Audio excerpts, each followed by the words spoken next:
Good afternoon. Hi from the Hot Springs, Arkansas heat dome. I spent some time this morning doing my backyard garden watering and working on some deadheading and managing my seed bank. Yesterday I was talking a little bit about the beetle and the medicine of nothing is lost in regeneration. And so I've been working on, like, as long as plants aren't diseased, just dropping the trimmings like right onto the soil to recycle itself back in or be new seeds for maybe when it cools down or next spring.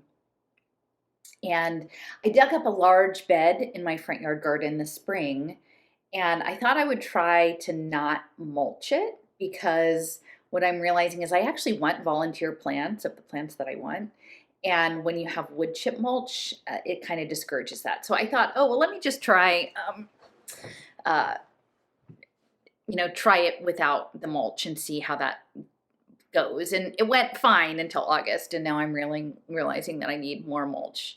And my neighbor next door actually removed two very large trees from her front yard last month, which made me sad, but it was, they were very big trees, and we do have very big storms. And but now my part of my front yard garden that was in the shade is in the brutal sun, and so I'm trying to nurse it along and figure things out. But they had this really crazy. She had the trees removed, and then she had another worker come to do stump removal, and it literally was like a crazy robot machine. And I've never seen like a big robot like that, but it was like a chopper.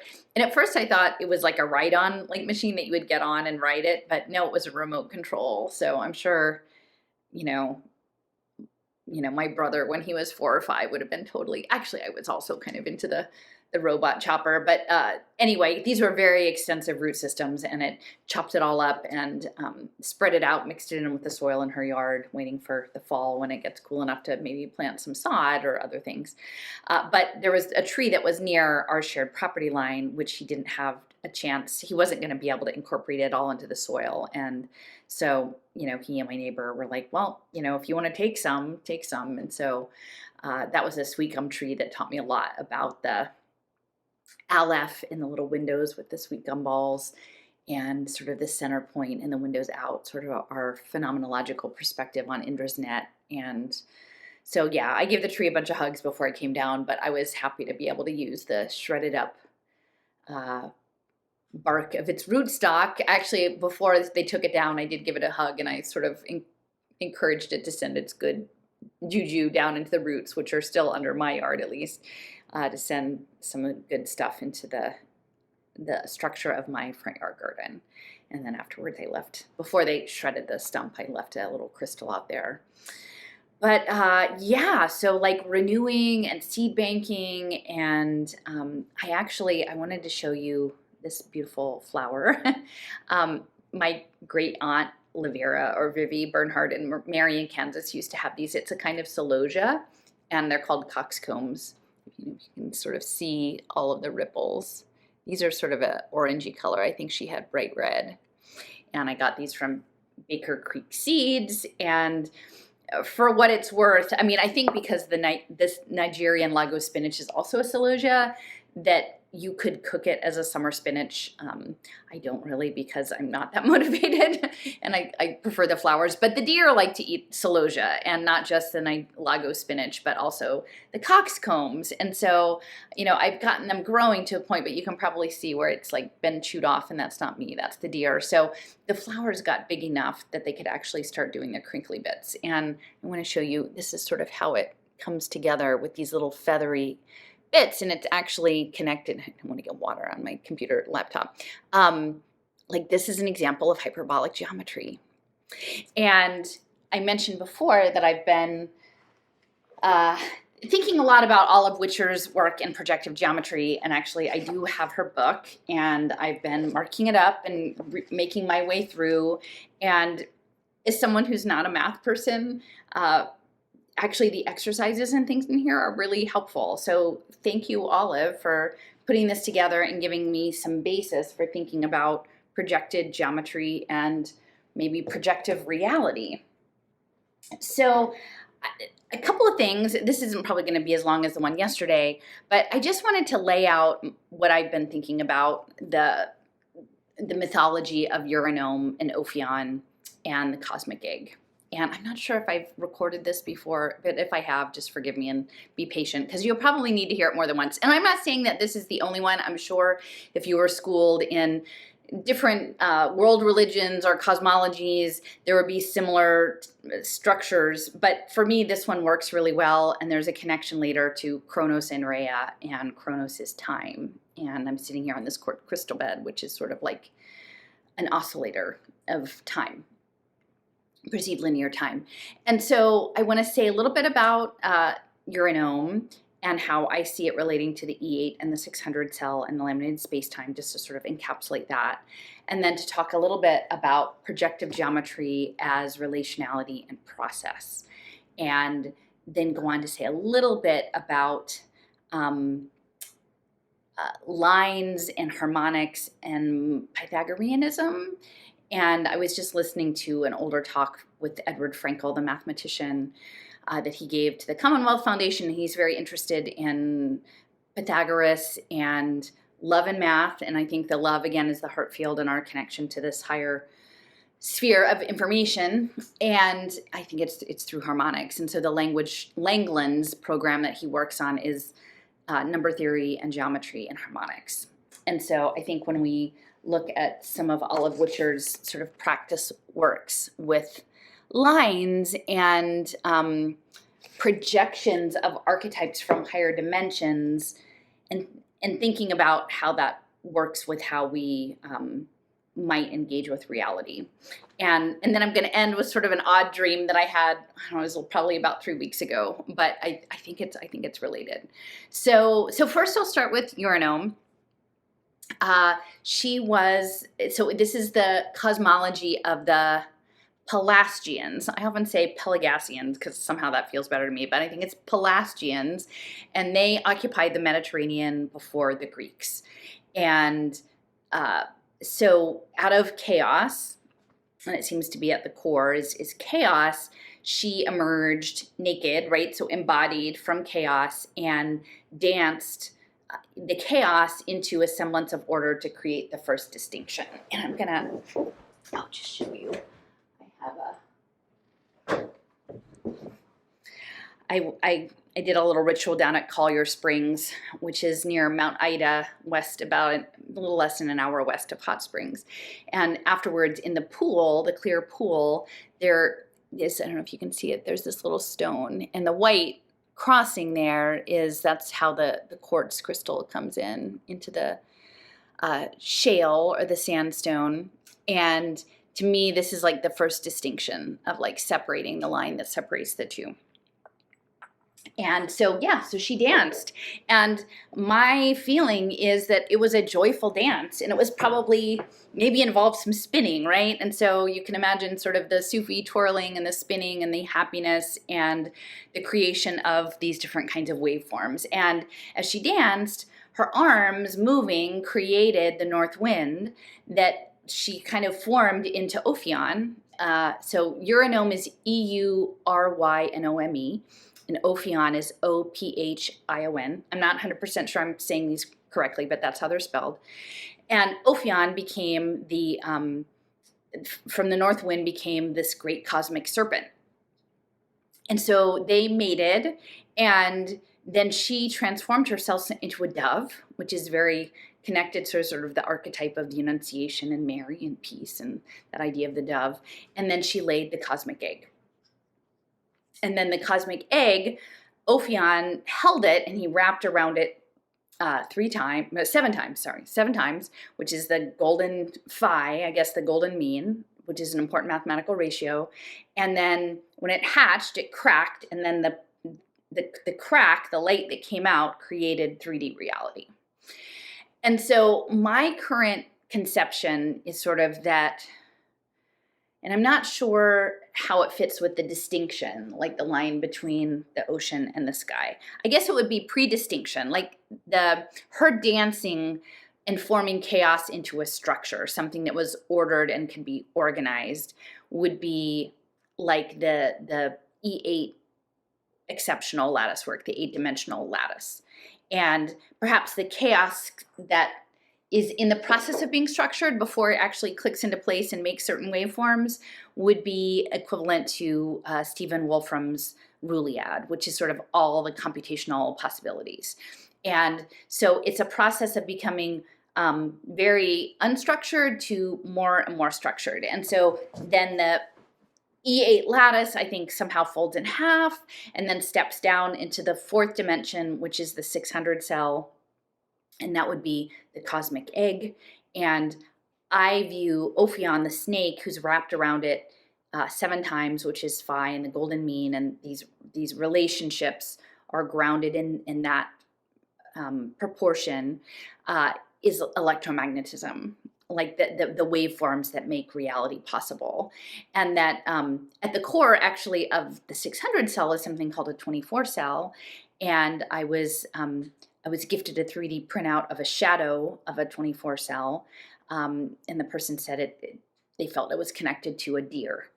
And when I kind of made it Google ask about deer and the 24 cell, it's like in a lot of mythology, in Celtic mythology and Eastern European mythology, there is a white stag that has a rack of 24 points. And it's like an antenna. And that the 24 cell is the core of the 600 cell, and it's sort of self-similar. And so you've got these, you've got a flow state of structured energy becoming more and more patterned.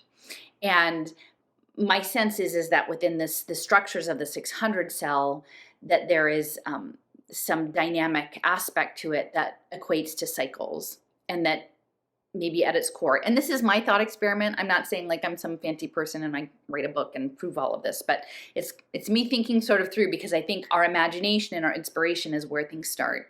And I'm not here to like put a stamp on it and say, oh, it's all done, it's all decided. It's more to share information that's come to me and things I'm interested in considering, and seeing how it fits together with other people's thoughts as well. So if you imagine that the 600 cell, which is 4-dimensional, has some sort of cyclical component to it, and a resonance and a frequency that involves energy, and then it steps down from the 4th dimension into the 3D space-time that we experience as reality. And you know, it's interesting because Eurynome becomes the dove when she lays the cosmic egg. And I've had this dove here, you know, Agnes the dove that comes and visits me here at the garden. And again, the idea of a homing pigeon, right? And a messenger carrier. And a lot of, actually, you know, Hot Springs is known for its illegal gaming. And a lot of the mob bosses would use homing pigeons to transmit their information up to their syndicates or whatever up in the north. So pigeons have sort of a storied history here in Hot Springs.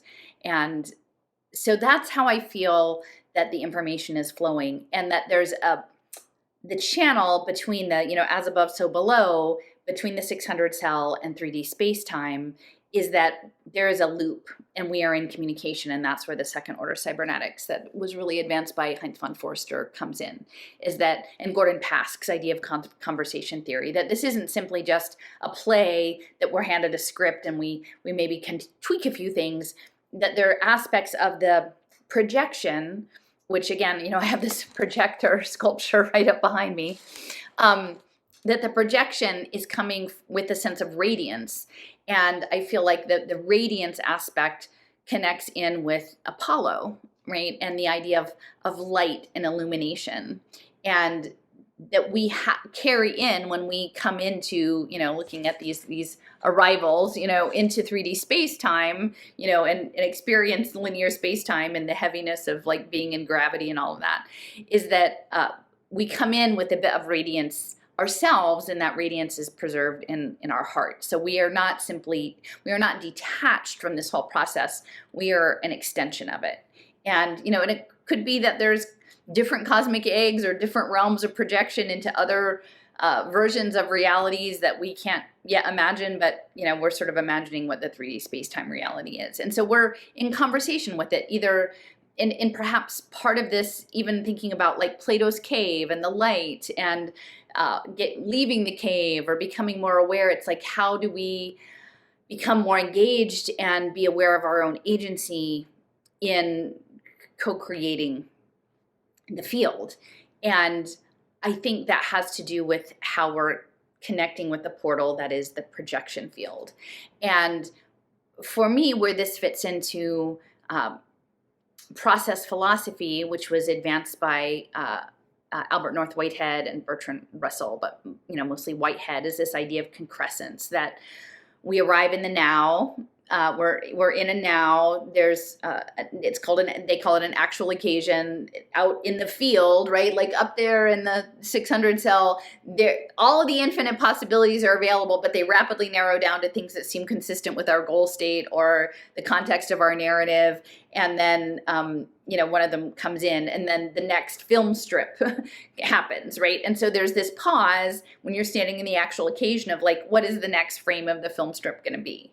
And how we connect upwards is connected to our embodied psyche and the story that we're engaged in and participating in, and how we hold space. And I think in some respects, I always chafed against manifestation, but I think that there's something to this idea that there's a participatory reality and how we,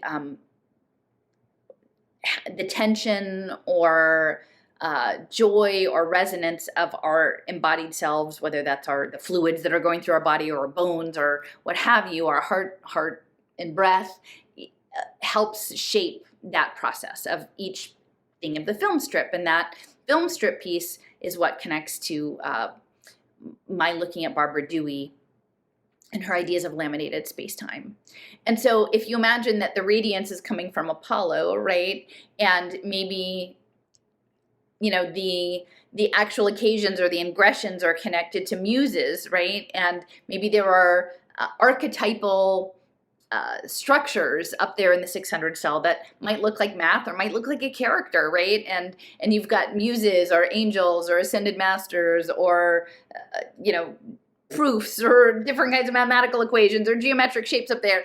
And we're engaging at different levels with how the projection happens. And to me, I think that's a pretty cool idea. I mean, to me, I don't know, it seems like, actually, even thinking about the projected geometry, I've done a read aloud before of Cryptonomicon, where Randy, who's the 20th century guy setting up the crypto data center, is been framed for drug smuggling in the Philippines. And so he's been set into this special prison because they really want to spy on him and figure out like what his grandfather's World War II encryption documents are. And they're hoping he'll open up his laptop and they can do some Van Eck freaking and grab them off of his laptop. And so while this is all cat and mouse game is playing out, in the adjacent cell is a priest called Enoch Root, who's sort of an outside of time archetypal character, and they're having this dialogue about Athena and archetypes, and that, right, Athena with the aegis and the shield and the helmet, and Erichthonius hanging, the snaky baby on her side, or Nike. She's not going to show up in the 2000 Philippines looking like that Greek character, but those characteristics, those qualities, that gestalt could project down through the projector into this 3D space-time and translate across dimensions and hold the inherent pattern in a new way, in a way that's contextually appropriate to this place and this time. And as I was thinking about like these correspondences, and the correspondences seem to really connect with the projective geometry, it was making me think about The Wizard of Oz, right? And the characters that Dorothy encounters in the movie, and then when she wakes up out of, after the tornado and being hit on her head from her dream, is like she's realizing the correspondences between her neighbors or the farmhands, or she's looking at the people and realizing that they were the characters in her dream. And that was, again, an idea of a correspondence. So, yeah, how do we figure out how to work the projector better, And I think there's some aspect of that involves, in the past, clearly there have been people who have had gifts of clair abilities or mystical abilities or prophetic abilities that have one-on-one or in small groups made that bridge and made those connections. But I think that in the Aquarian age, which is the water bearer age, that it's about networks coming together, and through this idea of like immersion and bracketing, like setting some ego aside and joining into like a harmonic resonance as a group to explore and engage with an interdimensional information field, and then return and then integrate and reflect. And so it's not a perpetual loss of self, but it's the idea of integrating the self with other selves to create, an emergent property to access new, I guess, through a couple would call adjacent possibles. And to me, that's what it feels like where we're headed, is in that space. And there might be some aspects of,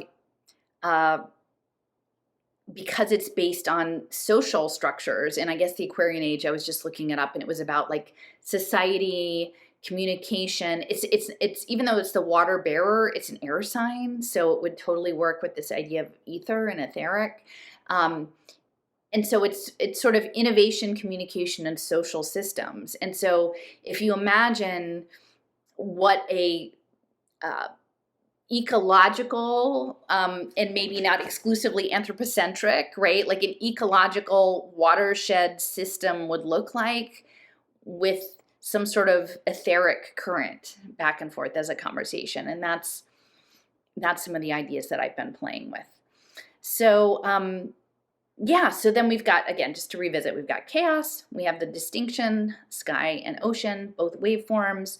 We have Eurynome, who's dancing joyously and spinning, and you've got that vortex action happening, and then it creates the partner, the counterpoint, right? Because you've got the polarization.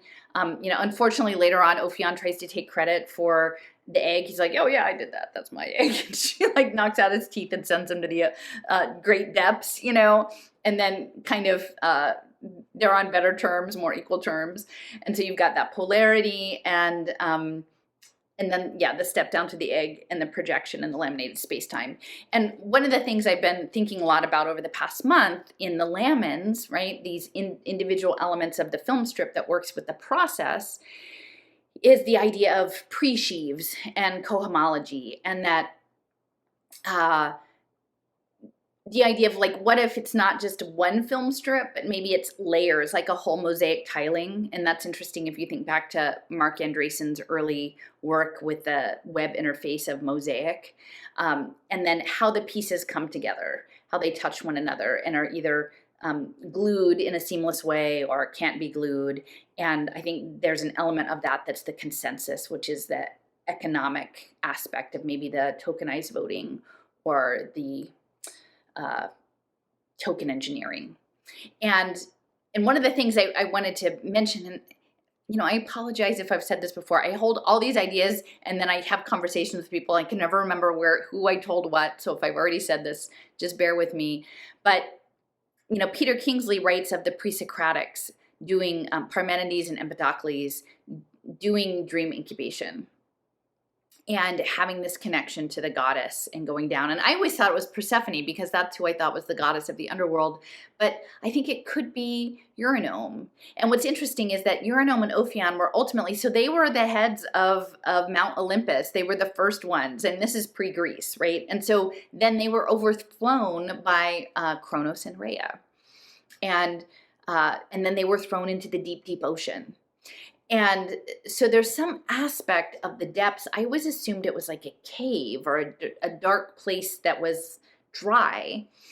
But in terms of thinking about like deep sea creatures and frequency of the deep seas, it feels like that could be, they could have been thrown into the deep ocean, right? Like Eurynome could be an archetype of a mermaid, right? Or an ancient civilization that is living at the depths, right? In the waves. I mean, actually, I guess it would make more sense because she made she didn't make land, she made waves in the sky, that she's occupying this deep down lower depths, right? Like the depths of the collective unconscious, like Jung said.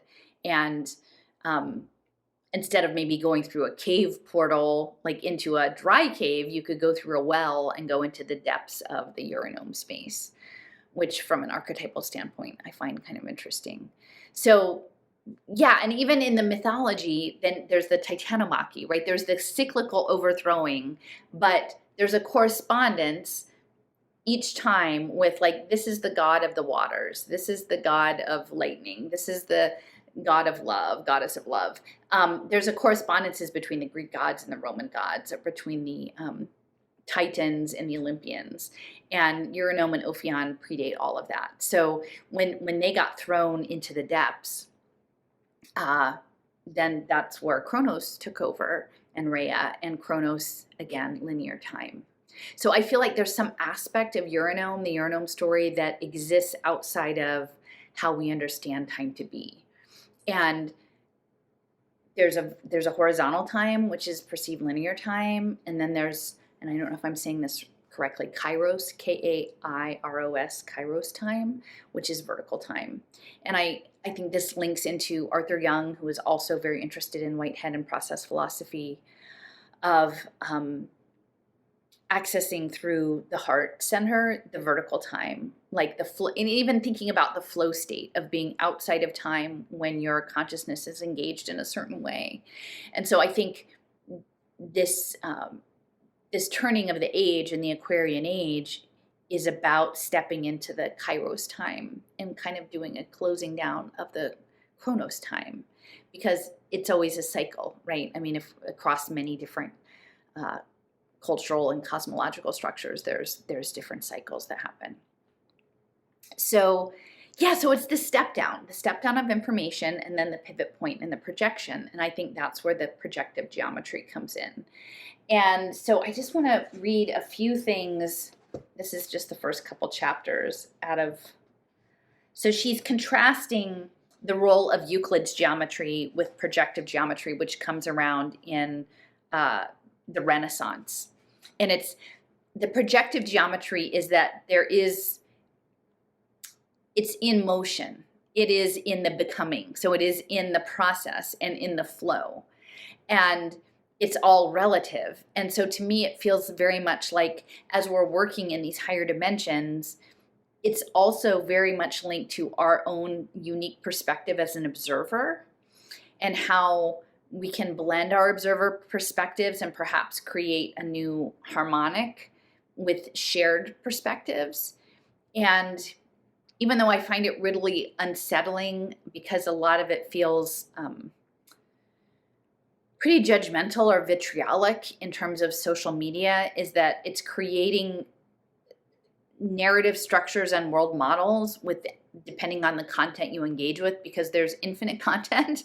And so, you know, as Robert Anton Wilson says, is that the thinker thinks, the prover proves. And so you go and you sample, myself included, the content that fits the world model that you're building. And so you've got all of these different models, which I kind of equate to pipes on a pipe organ, you know, accessing different parts of the field, but to do it consistently. And I've been saying this for a really long time, but the math and things are starting to come together more for me now. And so it's this idea of relativity, and that actually our embodied psyche and the story that we're occupying and how that story is evolving is kind of the whole point. It's not to have one absolute truth or one absolute reality, because I'm pretty convinced that there isn't one, especially now with information physics. There just isn't one specific reality, but it's understanding your point in the overall Indra's net, and then what is the projection that you're looking through. And so it's much more dynamic, and I feel like the air aspect of the Aquarian age is about that dynamism. It's less grounded, it's less heavy, and it's faster. And so this network state of consciousness is part of it. And the key part is both relativity, but then being able to attune to the unique respective relative viewpoints of the different observers in the room, and then tracking that change across time, maybe not for the purposes of suppressing or surveilling, but simply to maybe attune to evolving, you know, and how that evolution will unlock or close out different possibility spaces that you're in. Okay, so this is from Olive Witcher's Projective Geometry, Creative Polarities in Space and Time. And I think the first edition was 1971, and it was reprinted in 1985. And it was connected with, I think, Emerson College in the UK, and Keith Critchlow was very connected to this as well. And so there is a lot about the geometers aspect of it that's important. So this is Olive Witcher. She says, the first to bring the infinitely distant elements into geometry in a conscious and explicit way was Desargues, Desargues, I think, followed by his famous pupil Blaise Pascal. And then it says, Euclid's geometry still holds a central place for all that concerns measurement on the earth. It is, however, recognized today that it is only a first approximation to the geometry of the universe as a whole. Euclid is concerned almost exclusively with metric concepts such as lengths, angles, areas, and volume. Non-metric projective geometry is free of all of these. The inclusion of the concept of the infinitely distant entities, point, line, and plane, opened up the way to the creation of a geometry based solely on the interrelationships of the three basic geometrical entities, without recourse to measure at all. Projective geometry is not merely a geometry of created forms, but the geometry of the relationships between form-creating entities.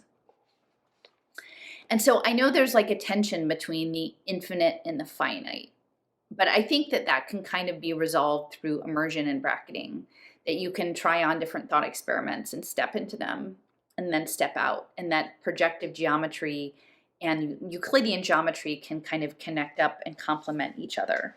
And, Witcher was part of the anthroposophical followers of Rudolf Steiner, and so a lot of her work was very much grounded in spiritual development.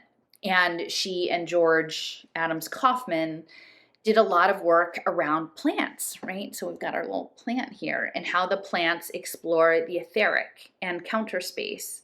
And, I feel like, again, with Eurynome dancing, the difference is that counter space is the white line between the two different fields, like electricity and magnetism. And that field not of emptiness, not of the zero of emptiness, but a womb of possibility. And that's really central. Okay, so, and then she says, a word about drawing.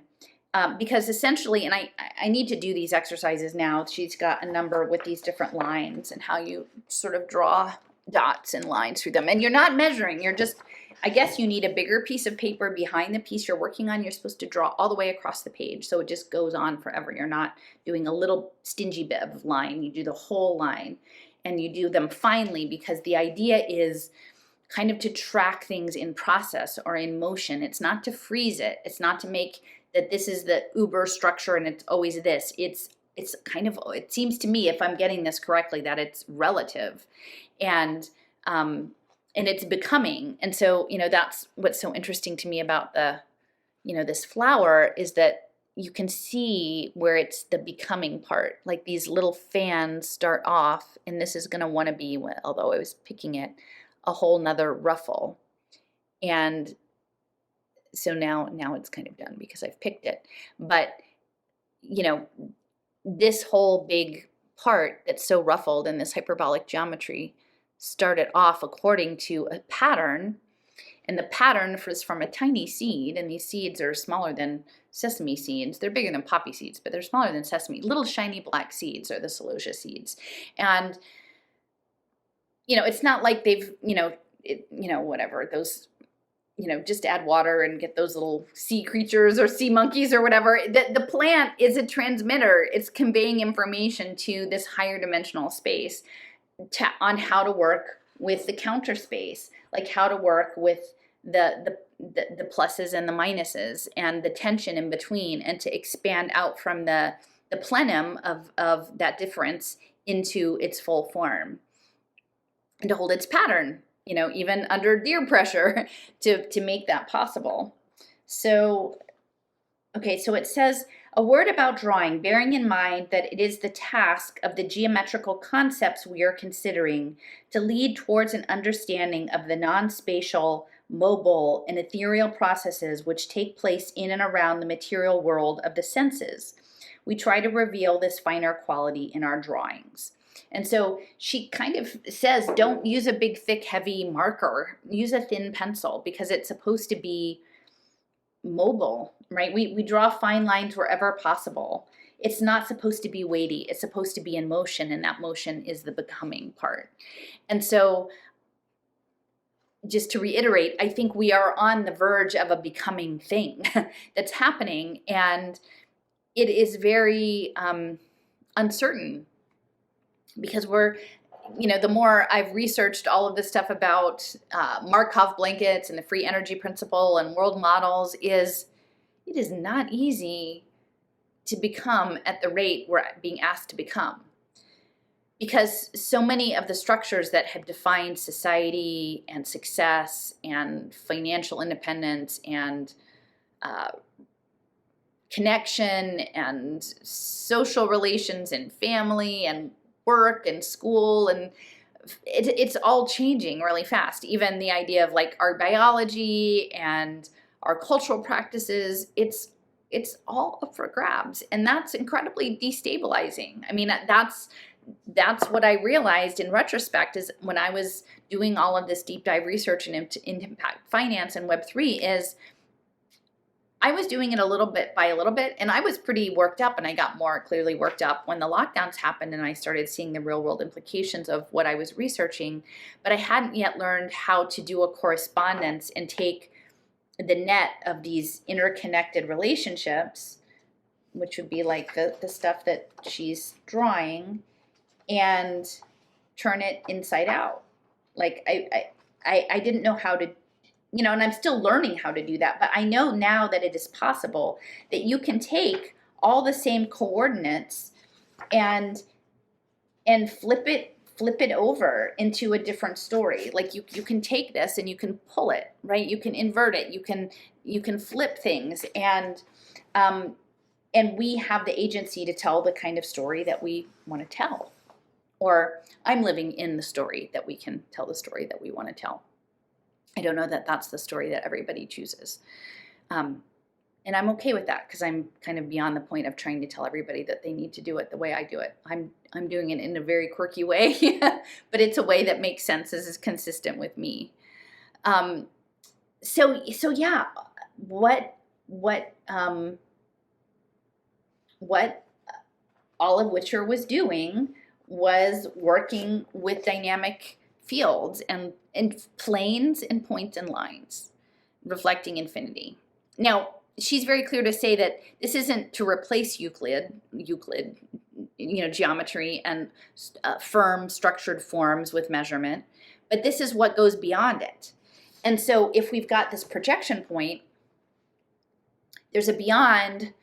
I invite you to consider, like, do you imagine that this place that we're living in is the only thing that there is? I mean, from a standpoint of pure energy and information.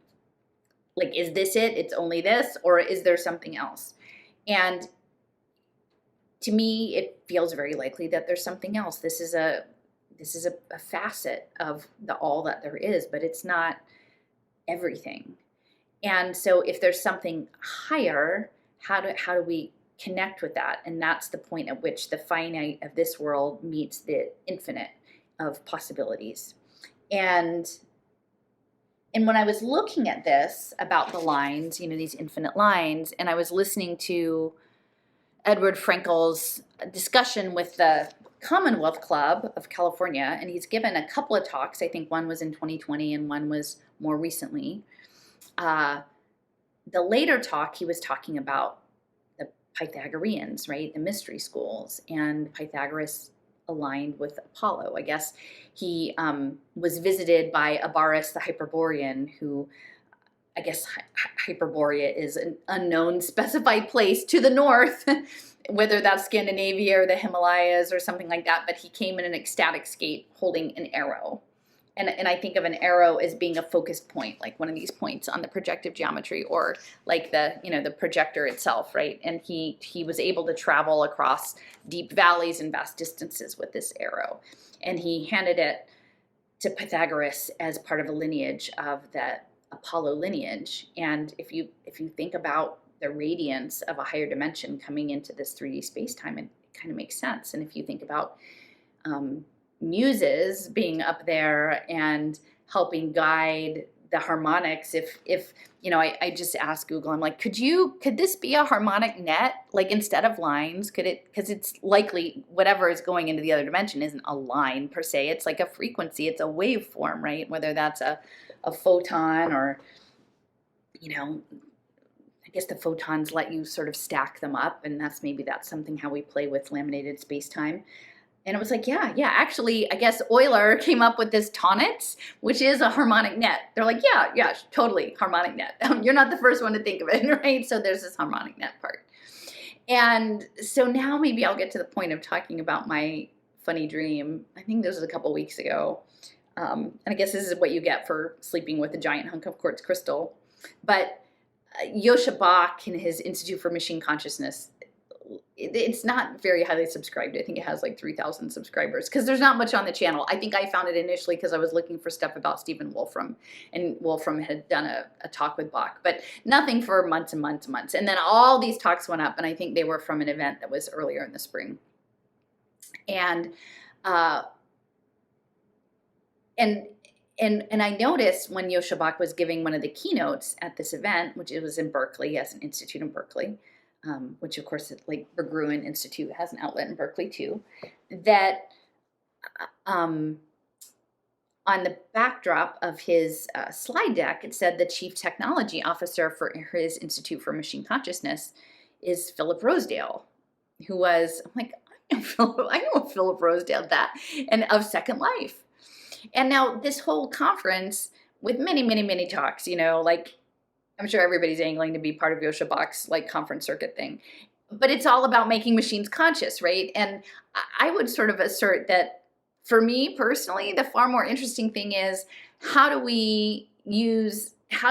we partner in a Lycan sort of way with engineered intelligence to help us do what we do better, right? And to make this bridge back into this radiant space, with my gene key stuff of timelessness and boundlessness and miraculous wormholes, like how do we collaborate with engineered intelligence in a way that brings out the best of both sides?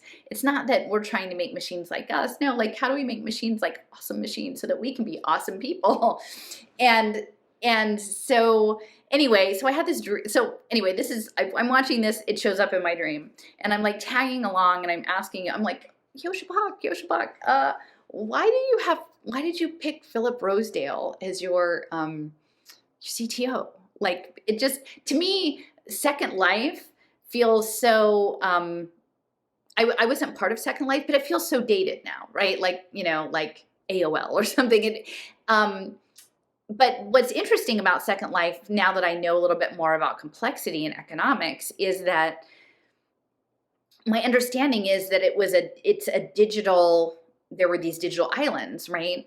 And the island aspect to me fits in a lot with the constraints of like Norman Wildberger's approach to finite and box arithmetic, working at things within boxes. And so these islands are each like their own box, and they have themes, so they have values. If we think about like the moving forward of economics of value systems or morality systems. So people had the Linden dollar, and again, it's a tree, right? So we're looking at the counter space, right? As above, so below, and the sky and the lightning, and then the electricity of the water and the fungal networks and the roots. And And the economics of the Linden dollar were largely based on a creative economy. And so to me, this gets back to the muses, right? How are we creative, and what are we creating? It also connects with some of what I've been researching around the culture of like social prescribing, right? And, oh, if you have anxiety, don't take a pharmaceutical, we'll prescribe you a pottery class, which on the one hand sounds great. I'm still like not sure about the whole situation with the making bets on human capital. Like I'm not crazy about that part of it. And no one seems to want to talk about that part yet. Because I'm like, there need to be some guardrails. And that's partially what I'm trying to energetically engage with now. But yeah, so this creative economy and muses and islands and boxes and interdimensions and harmonic nets, right? And then you've got Frankel, and he's presenting at the Commonwealth Club in San Francisco, talking about Pythagoras and mystery schools, and ending with a DJ dance party on the roof. So I know some of the stuff I'm talking about sounds kind of out there, and I do not claim to be an expert on all of these things, but I feel like I'm a weaver. And so in my dream, I'm like, Yosha, why did you pick Philip Rosedale? And he kind of waved me off. He's like, oh, it's not that Philip Rosedale. and then I guess there was sort of this sense that I went into the event or into a room or whatever. And then something was happening. Okay, so then there was an auditorium and maybe a film clip. And it's totally, this is just in a dreamscape, but where you've seen documentaries about third world countries and like disassembling ships or trash piles or, pulling out batteries, and there's like poor kids and they're going through this really hazardous conditions to like recycle these trash heaps, and really apocalyptic. And it was kind of like that, only they were all glass bottles, which is interesting to think about. But you could tell that they had like corporate logos, but they were glass bottles, which is also kind of not current, because if you had soda, it wouldn't be in a glass bottle anymore. And the kids were really happy. And then there was some sort of like song that was very nationalistic with lots of different flags. And the kids were all like on their piles of bottles and these flags. And I got really angry, because this is my triggering thing, right? Like my Libra South Node. I'm like, this is not right. This is not right. And I think I rushed out and I yelled at Yosha Bach, and I'm like, it is that same guy. And it has to do with spatial audio. It's his work in spatial audio. And so that's kind of was the end of the dream. But the piece of it I woke up with was, okay, spatial audio. All right. So if we're looking at this idea of different dimensions, right, and attuning, like creating a tuned harmonic net, right, like what would a holon look like that was attuned? And if we're being represented through Web3 tokenomics and spatial computing, and wearables or whatever, subtle energy stuff, that we're going to have a harmonic frequency. And it might be dynamic. I mean, I would assume it would kind of, and maybe there would be a bass tone that would be consistent, and then there would be like some other pitches coming in, and then depending on how, like if you're discombobulated or whatever. And, even if you look at the stuff about like the gene keys, your genomic sequence seems to have its own sort of harmonic code. And so you create a team. The team could be like more than human too in participants, because that's of course what Melanie Swan was looking at, is creating like blockchain cloud mines. And you go into these other dimensional spaces, and that it might look like this might look like something acoustic. And part of what I've been looking at or intrigued by is this idea of synesthesia. And David Eagleman has done a lot of research into synesthesia, and that's when you numbers have a color or a taste, or the senses kind of get mixed up, and it's a certain kind of correspondence. So think about if there's a higher dimensional correspondence in here, it would be like having an extra layer. And I think some people have even looked into aspects of synesthesia connected to like the aspects of your eye, or heterochromia or something like that. Like you have access to more information or different kinds of combinations of information than consensus reality says is normal. And so if we were going to try to navigate, right, like swim upstream, if it was going to be normal to be like, hey, you don't have to stay in the cave anymore, like come out and like, yeah, and then you can go back in if you get some stuff and bring it in, and like eventually maybe you want to move out of the cave or go look some other places. But that foraging, that interdimensional foraging would be based on frequency. And there's a lot of discussion, and I need to spend some more time looking into it, around like angels and light in the Persian Sufism, but also birds and the language of birds, which is harmonic. But it makes me also think of bats and echolocation. And so one of the things Eagleman had been looking into was the idea of a drone, and you would have a haptic vest, and you would train your body in your chest area to feel an equivalency of what the drone would see. And there were early experiments in this with, I think, deaf people, and they were using vests so that they could hear like frequency or something, like through the vest. I think it was deaf or blind. Maybe it was also blind. It was a blind guy too. They had like a haptic vest and a stick, but the vest would show him like what objects were nearby as he was walking down. And I could really see, as we're getting the training wheels to engage in higher dimensional space, is that we're going to need like to retrain our body in a lot of different cues of like this inner space exploration, individually and teaming, of how to make sense of what that is, like dimensions that we're not presently equipped to really deal with. There's going to have to be a whole new language, and I think that language is very much about embodiment. So yeah, so that's kind of the stuff that I have, like the spatial audio. So Philip Rosedale, again, they have what they say they're doing it. Like, oh, spatial audio is going to be really good because now on Zoom, you'll be able to hear exactly where people are in the room, or it'll be very accurate about like listening to people online. And there might be something to the idea of spatial audio being used to have some sort of bioresonance where, I don't know, you have some sort of online meditation or some sort of online choral chanting. You know, this is enchanting, really, you know, incantations and enchantment.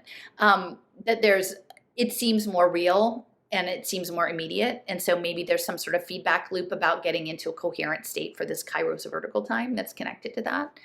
But I also feel like it's linked to echolocation in the space, like, you know, beyond Euclidean geometry, like, you know, beyond the horizon line. When you go beyond the horizon line, we're going to need some more tools, and the tools are going to be, right, look like number and harmonic and radiance and light. And we're going to need a new vocabulary and a new language for that. And some of that is going to be, you know,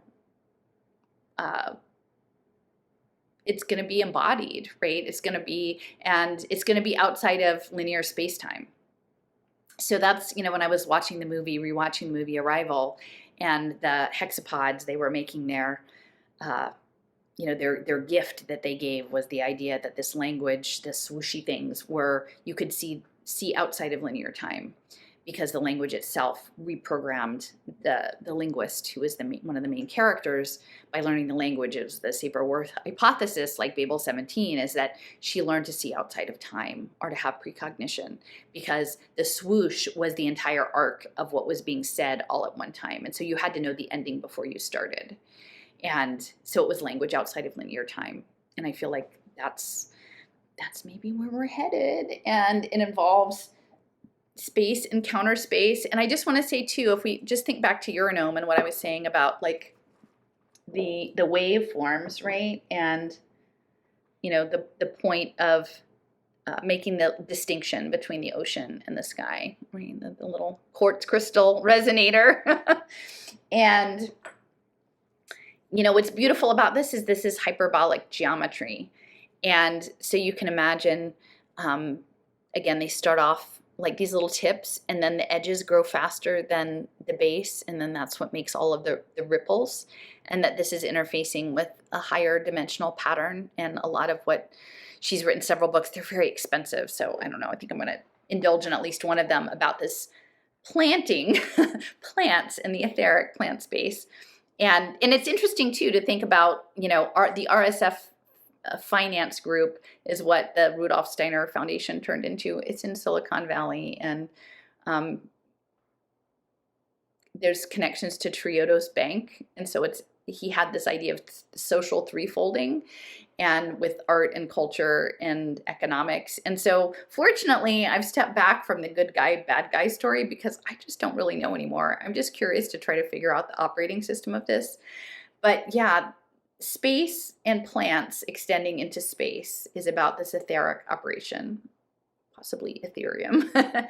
And oh, and this is the other piece, the ether, and the connection to the muses. You know, I mentioned about Kingsley talking about Parmenides and Empedocles having this dream incubation catabasis and then going down into the depths and communing with the goddess and having to and bringing back law for society. Now, I had a bit of a run-in with his manager. I guess I actually splurged on, he had a series of lectures and it was like $100. And, you know, I bought 4 Peter Kingsley's books already. He's gotten a good amount of money off of me. And evidently, I guess maybe it's not that common, but they went and like Googled me and found my YouTube video that I had 2 clips of his and were like, well, you need to take those down. We could report you and take down your channel, but you should just take them down. And I'm like, okay, but this channel is not monetized, you know? And he's like, I really think Peter Kingsley's insights are super important, but he's also really cranky, but he also seems to want everybody to know and remember Parmenides and Empedocles. But he, like, if you're asking for people to pay $100 a pop for, you know, a handful of lectures, that doesn't really seem like you're trying to get the information out to everyone. Like, there's definitely a high bar for participation. And my clips, if you look at my clips that I share, I always clip to the original. So it's like, hey, if you're listening to stuff, if you like the way, if you're intrigued by how I think, this is some material, go look at it, right? Because are we all trying to do the same thing? But what I realized afterwards, because Ali is an open meadow surrounded by wood. Ali is also my middle name. So he's the Kingsley. So he's got the meadow of the king. And, you know, in this age, you know, it just struck me that he is protecting the legacy of these great spiritual beings of Parmenides and Empedocles. But I think in the future, access to the goddess isn't going to come from just a couple of people. It's going to be more grassroots and it's going to be broader. And so the paradigm has to change. And so there's one thing to sort of uplift the goddess, but say, oh, you have to go through the patriarchy to get there. I'm like, I don't know, you know, call me kooky, but this feels like a time where things are shifting. And so maybe that paradigm, while totally acknowledging the importance of that history and what it was for that time, needs to be revisited. And so like having this information behind a paywall is kind of stupid. But anyway, like I was going to buy some of the other lectures, but now I don't need to because like I've already kind of figured that part out. But yeah, so the going down and bringing the information back, they were poets. They were poets and lawbringers. Poets and lawbringers. Now, Hot Springs actually has the longest weekly community poetry reading in North America, which is, I guess it dates back to the 80s. This guy, Bud Kelly, I think. He seemed like a really interesting guy. He passed before I got here, but he walked across the United States several times with a mule in like a gypsy cart and just experienced America and then came back and created this really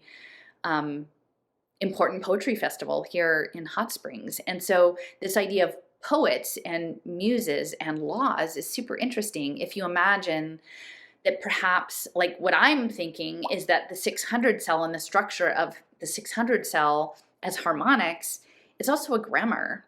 It's also a composition. And I think like Ada Lovelace actually said, well, that's what computers are going to be for. It's going to be a composer. And so, yeah, so it's a composition. It's like, how do we use embodiment as poetry to access aspects of grammar in the 600 cell individually and collectively to ingress better things? And, you know, this is where I get with the turning the scary story inside out, is that maybe all of that yada, yada, yada about human flourishing, the flourishing is a flower. And all of Witcher's work is really about plants and flowers. And Keith Critchlow has this amazing book on the hidden geometry of flowers that, yeah, so maybe the flourishing is that we understand the aspects of using the geometric sequences as a grammar, as a poetic grammar. And maybe some aspect of that is about how we exist as graphs, but maybe the graphs are harmonics, which is something Richard Watson has talked about. You know, he's collaborated with Michael Levin, but I actually lean more towards Richard Watson's work because he's less materialist. And for me, I kind of definitely lean more towards information theoretic and energy and pattern than just like we have to build stuff here in 3D, that it really is this interdimensional conversation. So yeah, the poets, and thinking of Ethereum, if in the past it was the poets going in to get the laws from the goddess and bring them out for society, that Parmenides was the founder of logic and the logic gates. And so maybe there's some aspect of these Ethereum systems that are, you know, an updated version of a grammar of logic that accesses the interdimensionality. And just so you don't think like I'm necessarily promoting this, I'm just saying you could look at it differently. Is thinking about the medium and the engineer and the staircases and the OA, is that maybe they're both going to the same window. And some people like to have the comfort of the props of 20th century. And then some people are really interested in digging back into classical antiquity or Renaissance art or, you know, these other aspects. So, oh, and one last thing, I guess I mislaid it, but okay. Well, I have this book. Of course, it's another Neil Stevenson book. It's called The Rise and Fall of Dodo, and it's about timeline management and money, and witches and photography. And so it's got the lamins. It's got it doesn't have a staple remover or a stapler, but it's got these knots and braiding. And so I'm really interested again, and I'll maybe spend some more time with this next time. But this idea of hyperbolic geometry and projective geometry and the etheric and sort of the tension and the polarity, and building up from a certain base structures, like complex structures, and then how they hold together with the gluing, the local gluing.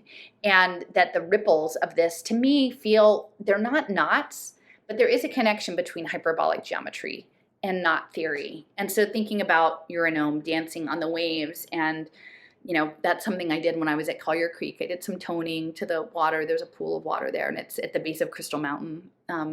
And it's this amazing structured water, and just toning to the water and making circles with the water with my hands, and how that brings things into being, right, harmonically. And so I think I'm in a pretty special place to engage with these ideas, both in a way that is intellectual, but that's also coming from a heart-centered space, and also embodied on the land in this 4E and activism sort of way. So yeah, I'm just doing my thing. So hopefully this gave you some food for thought. I know it's a bit all over the place, but for me at this point, I just feel like I need to kind of share in this very loose way, and it will become more organized as I go along. Again, I'm an environmental projector, so I need to say it out loud to make it make better sense to myself. Okay, bye-bye.